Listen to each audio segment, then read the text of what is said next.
When anybody give her money, she got to come and give it to me.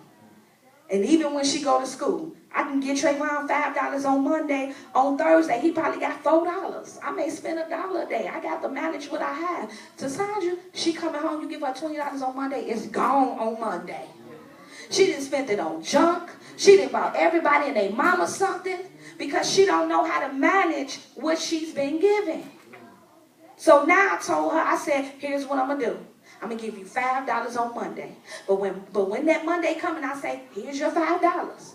Out of that $5, I'm going to give you $1. But I'm just letting you know you got $5. She's like, okay, cool. So now I got to do what? Manage the amount that I'm giving her. And many of us want God to send an overflow, but he can't send the overflow because we're not good stewards over what he has given us. So he got to send somebody in our lives to do what? Be a good steward. Be guardianship over us and give us a little bit at a time. This is what proper alignment is. This is what following protocol is. I got to send somebody in your life because you're not yet mature. You're not mature. You're not babies. You're children of God, but we're not babies. We're all adults. So I got to connect you to a man and a woman of God that's going to prepare you. And the way that they got to prepare you is to do what? By giving you a little bit at a time to do. I can't just throw you out there and give you the mic and let you preach. No, I got to let you do stages. Give you a little bit at a time because you have proven to me that you're not a good steward over your body. You're not a good steward over reading your word. You're not a good steward over praying. I can't even get you up to pray when you're supposed to pray. I didn't woke you up at 2 o'clock several times in the morning and you refused to get up and pray. So now let me send you to a place where they're going to put you in a position to put a demand over even the little bit that you have. So since I can't get you up at 2 in the morning to pray, let me see how faithful you are when it comes to being at church on time. Because if you can maximize or embrace being at church on time, then I'm going to have the man or the woman of God give you another assignment in the church. But you got to start from somewhere. So we get mad and we jump out of alignment. Why? Because we don't understand that God is taking us through this route because we're not good stewards over what he has given us.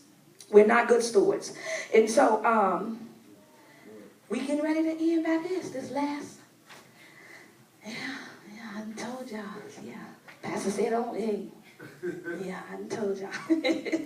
Okay. Not having good stewardship affects your ability when it comes to reaping and sowing. Reaping and sowing. Oh my goodness. I don't even know if I told y'all this before, but there was a time where I felt like I needed to bless Tiffany. I needed to bless Tiffany. This is why God had to teach me how to give. You just give into everything. And y'all know that's how I was. Let your people say they needed something. Especially when it came from the church. I was just giving it. Until one time I was at this one church at something that they was having, and they were raising money.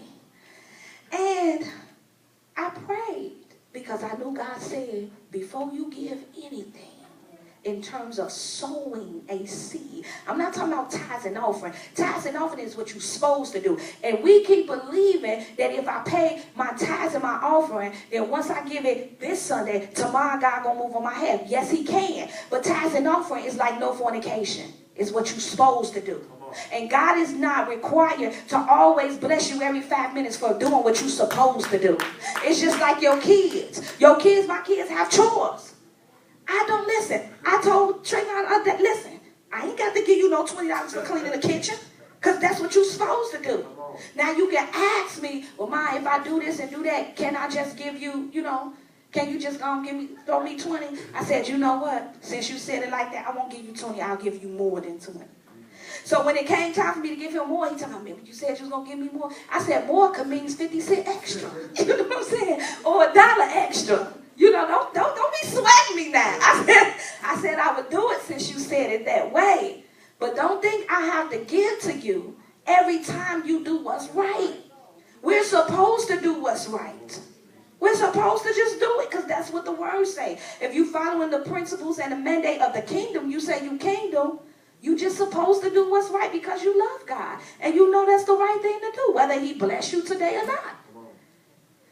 So our reaping and sowing is really, really, really affected by good stewardship.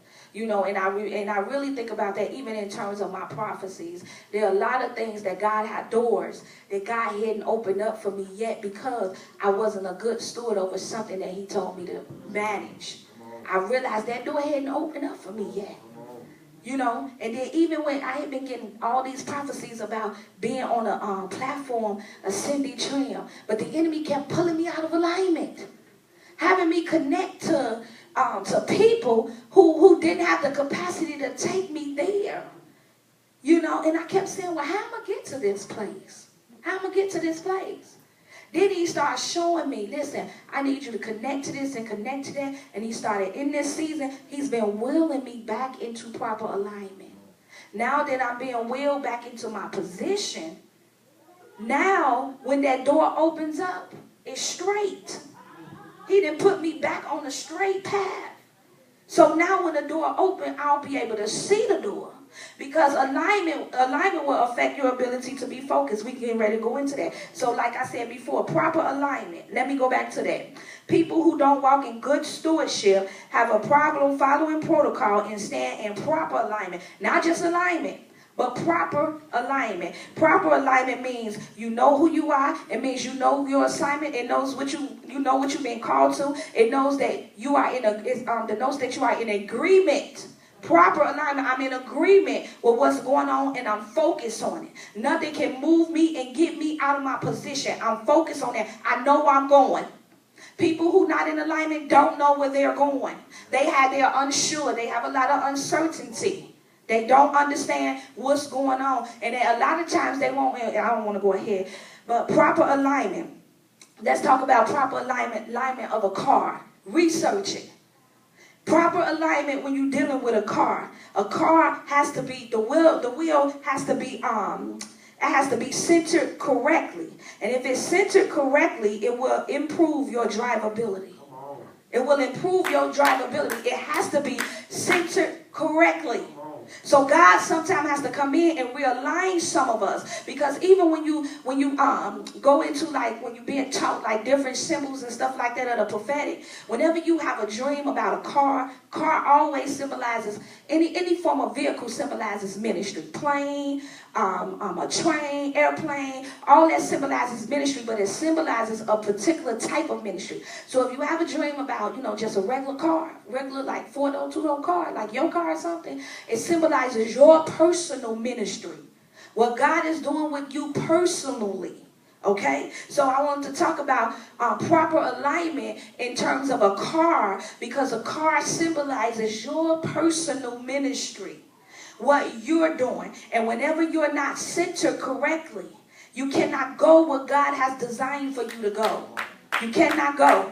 You cannot go where God has designed for you to go. And so it will affect your focus to go what? Ahead. This is why so many people keep going backwards. This is why they keep going back into their past, and they keep reliving old things and what people said to them and what people done to them, because they're not going straight ahead. They're out of alignment with some area of their lives, so they cannot go straight ahead. And so being out of alignment. The next one is when a steering wheel is not in proper alignment. What's the next thing it does?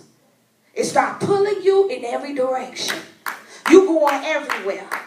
You're going everywhere. You're going left. You're going right. And as a matter of fact, a person who's out of alignment, who's out of proper alignment, especially when it comes to the car, when they're out of proper alignment and they are not centered straight, it's difficult sometimes trying to hold that doggone steering wheel, because the steering wheel continues to want to go where it wants to go. You know what that said to me? That's a person that's unteachable. Can't nobody tell you nothing.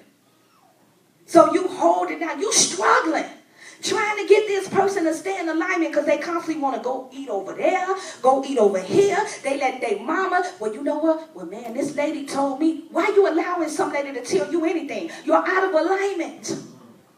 If you're out of alignment, you can't afford to let nobody tell you nothing. Right. Yes. When you out of alignment, because they can tell you anything and lead you astray.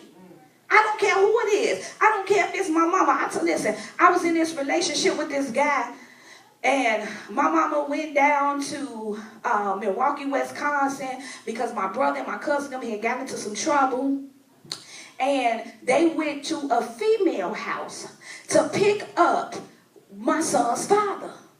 So of course, quite naturally, what my mama gonna do? She gonna come home and she gonna tell me, well, yeah, we picked him up at a girl. I don't care about, don't come telling me nothing about no man. Why? Because I'm so stuck on this guy.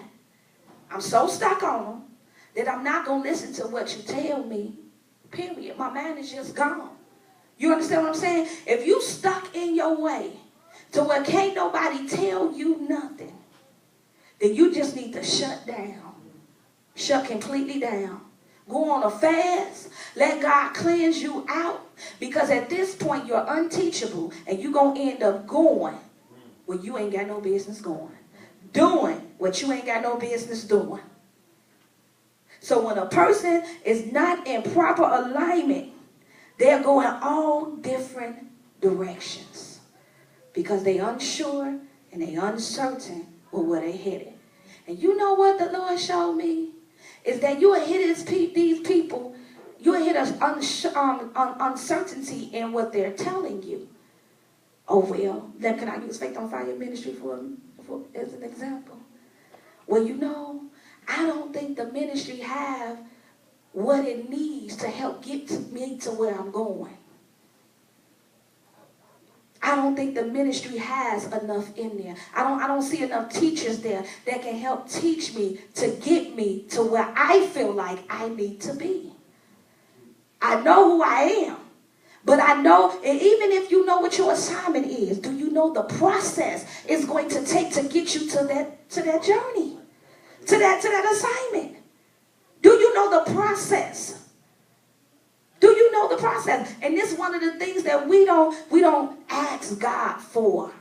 We be so happy and so eager that, oh, somebody that came along and put us in a position with what we believe we called to do. So if I'm called to be a pastor and I go to a church and this church like, man, you called to be a pastor. So they put me up and they're going to allow me to be one of the pastors in the church, and I'm able to pray and I'm able to do all this particular stuff in the church. But somewhere along the line, when that attack comes, that wind comes, you're going to be swept up off of your feet because you did not go through Faith on Fire as the process to help stabilize you for when you get there. That's what the process does. It stabilizes you when you get to the place that God needs you to be in. It may not be a sign for you to stay in Faith on Fire, but it's something that you got to get from Faith on Fire that's going to help stabilize you. It was something I had to get at all of the places, which you weren't many, or even the people that I connected to. It was people I connected to that I didn't want to be connected to. But during that process, God kept telling me, guard your ears, guard your heart, guard your spirit. He said, because you're going through, you're passing through. Sometimes we just passing through a place because it's part of our process. But we allow people to do what? Get us out of alignment with the assignment because we've allowed the uncertainty to get us there. Because what? We were out of alignment. So the next one, if your steering wheel is unstable, it'll cause poor alignment and have you wandering off the road. Now, it's one thing for you to be going in different directions, but if you don't have a grip on that doggone steering wheel, if you don't have a grip on that steering wheel, when you're going from side to side, going in all directions, if you let it go, it'll cause you to wander off the road. So now somebody got to come along and help pull you up, because if you wander off the road, you can be hurt. You can be damaged. And everybody that's in that car with you is damaged. Somebody can lose their life because you done wandered all the way off the road completely. You done wandered off that road completely. Forget the people that was in a car with you. Forget the ones that God said, I'm giving you. This is why we have to be careful when we want to be so quick and eager to have babies. I told somebody the other day, I said, if I go back over my life, me having 2 children out of wedlock, I said, people don't think that their children have to go through the process with them. They're going through the process. So if you're homeless, your kid's homeless. And in their minds,